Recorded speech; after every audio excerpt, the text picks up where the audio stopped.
ভিক্ষুক রাস্তা দিয়া যায় আর জমিদারের পুত্রবধূও যায়। একজন সামনের থেকে আসতেছে, একজন সামনের দিকে যাইতেছে। দুইজনের ক্রসিং এর সময় ভিক্ষুকের গায়ের কাদা জমিদারের পুত্রবধূর গায়ে লেগে গেছে। সে দুনিয়া আন্ধার করে ফেলছে, স্বামীকে ডাইকা নিয়ে আসছে, বলছে ভিক্ষুক আমার কাপড় নষ্ট করে দিছে। সে শুধু ভিক্ষুক ছিল না, বৃদ্ধ ছিল। বৃদ্ধ ছিল না শুধু, জীর্ণ ছিল, শীর্ণ ছিল। শরীরে কাপড় ছিল না, ফাটা চিরা কাপড় ছিল। পায়ে জুতা ছিল না, পেটে ভাত ছিল না।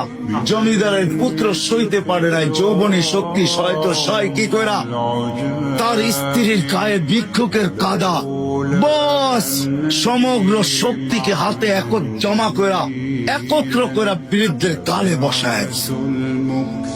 বৃদ্ধ কিচ্ছু বলে নাই, শুধু উপরের দিকে তাকায় দুই তিনটা শব্দ উচ্চারণ করছেন। শব্দগুলা হলো ইয়া মাল্লাহ, তারা হলো ওয়ুন, ও আল্লাহ তোকে চোখে দেখা যায় না।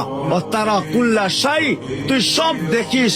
ফারা তারা মা বি, তুই কি দেখিস না আমার সাথে কি ঘটতেছে, এটা কি দেখিস না? বলতে দেরি যুবক, মরতে দেরি হয় নাই। জমিদার চলে আসতে প্রতিশোধ নিবে।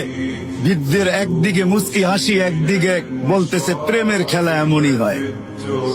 জিজ্ঞাসা করছে কিসের প্রেমের খেলা রে? বলছে ওর প্রেমিকার গায়ে আমার কাদা লাগছে, পায়ের কাদা লাগছে, ও সইতে পারে নাই। যৌবনী শক্তি দিয়ে আমার বৃদ্ধ গালে বসায় দিছে। আমাকেও একজন ভালোবাসে, সেও সইতে পারে না। সেও সইতে পারে না, ও তো থাপ্পড় দিয়া খেলতো, সে জান নিয়ে নিছে, জান।